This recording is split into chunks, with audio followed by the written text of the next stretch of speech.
কি বলতে সব কাজ কোথা দিয়ে শিখেছো? 14 বছরের কাজে বেরিয়ে। তোমার যখন 14 বছর বয়স?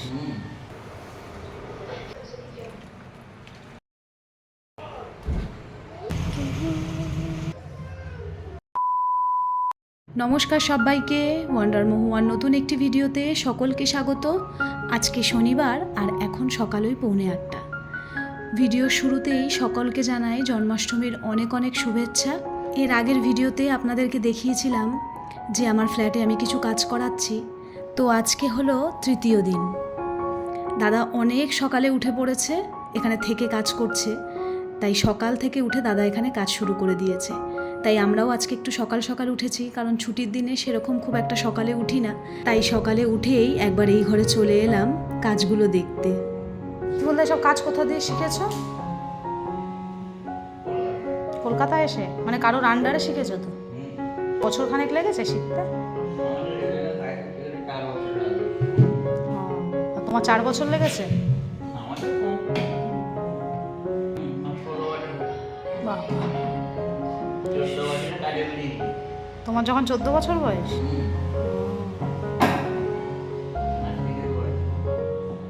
হাতের কাজ শিখে রাখলে অনেক কাজের, অনেক কাজ, হাতের কাজ।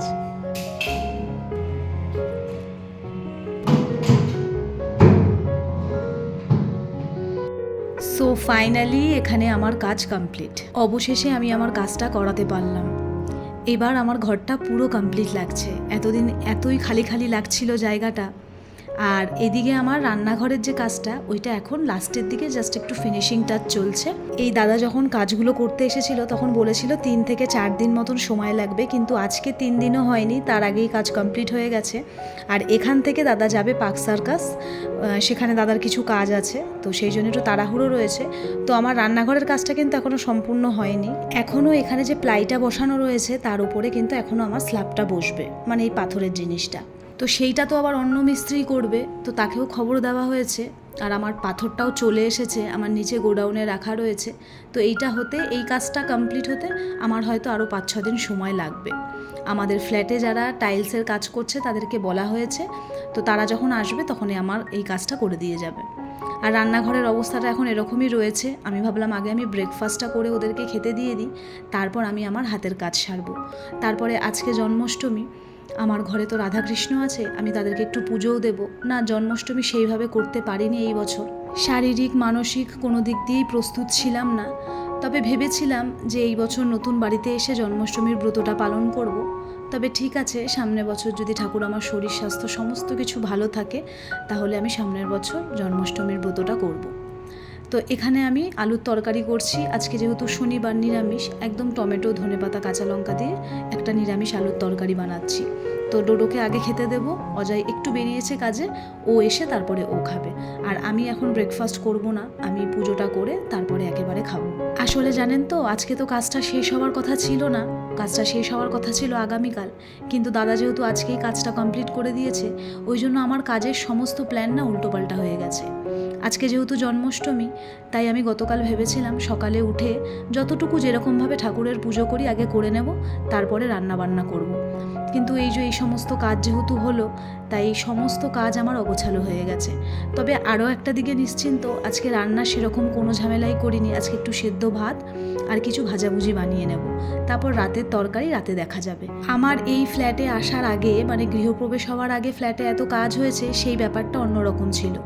আর ঘরে থাকাকালীন যদি ঘরে আপনি কোনো কাজ করান, তখন তো বুঝতেই পারেন ঘরের কি অবস্থা হয়। আর তার সাথে সাথে আমার বাইরেও কাজ চলছে, ফ্ল্যাটের বাইরে।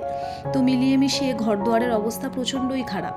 আমি সারাদিনে প্রায় 2 থেকে 3 বার ঘরদুয়ার পরিষ্কার করছি, তাই জন্য শরীরটাও না একটু ভালো না। তবে একটা জিনিস ভেবে ভীষণ ভালো লাগছে যে আমার ঘরের কাজটা কমপ্লিট হয়ে গেছে। 1 সপ্তাহ আগেও যখন দাদাকে ফোন করা হলো, মানে এই মিস্ত্রি দাদাকে, তখনও যখন মিস্ত্রি দাদা বললো যে এখন কাজের প্রচণ্ড চাপ আছে, হয়তো হবে না, তখন মনটা না ভীষণ খারাপ লাগছিল যে পুজোর আগে ঘরটা বাদবাকি যে কাজটা আছে ওটা কমপ্লিট করতে পারবো না, কেমন যেন একটা লাগছিল। কিন্তু অবশেষে কাজগুলো হয়ে গেল, কমপ্লিট হয়ে গেল, মন থেকেও ভীষণ ভালো লাগছে। ওদিকে তো আমার আলু সেদ্ধ ভাতটা হয়ে গেছে, ভাতটা করে নিয়েছি, আর তার সাথে এখানে কাঁকরোল ভাজবো আর মিষ্টি কুমড়োর বড়া করব। আমাদের ঘরে না মিষ্টি কুমড়োর বড়া খেতে সবাই আমরা খুব ভালোবাসি।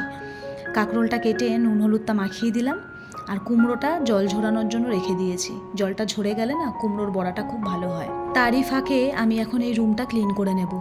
এই যে সাইড টেবিলটা, এটা তৈরি করার সময় তো অনেক আঠা ইউজ হয়েছে। এই আঠাগুলো এখনই যদি আমি না পরিষ্কার করে ফেলি তাহলে পুরো এর মধ্যে আটকে ধরে থাকবে। আমার কিচেনে, আমার টিভি ক্যাবিনেটে এখনও অনেক জায়গায় আঠাগুলো এমনভাবে লেগে রয়েছে না, যেটা আমি তুলতে পারি না, পরিষ্কার করতে পারি না। তাই এখনই যদি আমি এগুলোকে কলিন দিয়ে পরিষ্কার করে নিই তাহলে আঠার দাগগুলো হয়তো থাকবে না। ফ্ল্যাটে যখন ইন্টেরিয়ারের কাজগুলো হচ্ছিল, আমার গৃহপ্রবেশের আগে, তখন তো প্রত্যেক দিন এসে এসে আমার পক্ষে পসিবল ছিল না যে আমি আঠার দাগগুলো তুলব। কিন্তু আঠার দাগগুলো এখন এমনভাবেই ধরে নিয়েছে ওর মধ্যে যে এখন তুলতে খুব কষ্ট হয়। তবে প্রত্যেক দিন একটু একটু করে পরিষ্কার করি, উঠছে। কিন্তু এখন এই যে তাড়াতাড়ি করে নিলাম, এখন অতটা অসুবিধা হবে না। আজকে বাইরে প্রচণ্ড রোদ ছিল, তাই তোষকটা রোদ্দুরে দিয়েছিলাম। আর আজকে বাইরের আকাশটা একবার দেখুন, এত ভালো লাগছিল দেখতে, তাই একটু ক্যামেরাবন্দি করে নিলাম। পুজো পুজো যে আসছে সেটা কিন্তু মনে হচ্ছে আকাশটা দেখে। তোষকটা খুব ভালো গরম হয়ে গেছে। সকালবেলা আমি আর অজয় দুজন মিলে রোদে দিয়েছিলাম, এখন আমি নিজেই একা নিয়ে চলে আসলাম। আর বেড কভারগুলো ওইগুলোও একটু জল কাঁচা করে দিয়েছি। এখন আর বেড কভারটা পাতবো না, ওটা এখনো মেলা হয়নি। ওটা মেললে শুকালে পরে তারপরে আবার ওই বেড কভারটাই পেতে দেবো। আজকে অবশেষে এই চেয়ারটা তার জায়গায় যাবে। আর দেখুন, চেয়ারটা আনার পরে কিন্তু চেয়ারটার ওপর থেকে যে প্লাস্টিকের কভারটা লাগানো থাকে সেটাও আমি খুলিনি, কারণ ওটা আনার পর থেকে এটা এখানেই রয়েছে। আর জানেন তো, এই চেয়ারগুলোর জন্য খুব সুন্দর সুন্দর 4টে চেয়ার কভার অর্ডার করেছি। আজকেই হয়তো ওটা ডেলিভারি হবে। তবে আজকে ওইগুলো লাগাবো না, সমস্ত কিছু যা অর্ডার করেছি, যা জিনিস আসছে সমস্ত কিছু রেখে দিচ্ছি। পুজোর আগে সমস্ত রুম খুব সুন্দর করে সাজানো হবে, যেরকমটা প্ল্যানিং করেছি। আর সাইড টেবিলটাও খুব ভালোভাবে ডেকোরেশন করব, সেটাও তো আপনাদের সঙ্গে শেয়ার করবই। সমস্ত কিছু পরিষ্কার করে এখন এই রুমটাও একটু ক্লিন করে নিলাম। আর এর মধ্যেই আমার পার্সেলটা চলে এসেছে। ওই যে একটু আগে বললাম চেয়ারগুলোর জন্য কয়েকটা কভার অর্ডার করেছি, তো এখন আর আপনাদেরকে ওটা দেখালাম না, একবারেই দেখাবো।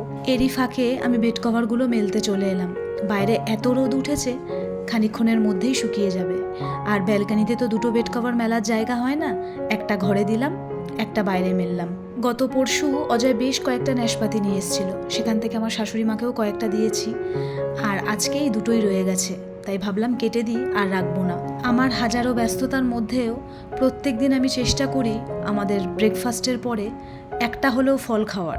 আবার কোনো কোনো সময় যদি অজয়ের হাতে সময় থাকে ওও কাটে, কিন্তু ডোডোকে দেওয়া হয় না ফলটা, কারণ ওকে স্কুল টিফিনে যদি ফল দিই তাহলে ও বলে ওটা নাকি কেমন বাজে স্মেল ছাড়ে, কেমন হয়ে যায়।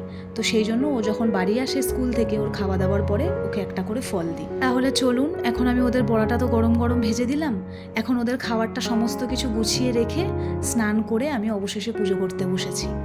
আমার এই জন্মাষ্টমীর ব্লগ আপনারা হয়তো অনেকেই শর্টসে দেখে নিয়েছেন। যতটুকু পেরেছি, যেই রকমভাবে আমার মন চেয়েছে সেই রকমভাবে আমি ঠাকুরের পুজো করেছি। আজকে ঠাকুরের সামনে আমি যা যা জিনিস দিয়েছি সমস্তটাই আমার দোকান থেকে কেনা, আমি কোনো কিছুই বানাইনি। তাহলে চলুন, আজকের ভিডিওটা এখানেই শেষ করছি। সকলে ভালো থাকবেন, আপনাদের সঙ্গে আবার পরের ভিডিওতে দেখা হবে। আর এই ভিডিওটা কেমন লাগলো জানাতে কিন্তু ভুলবেন না।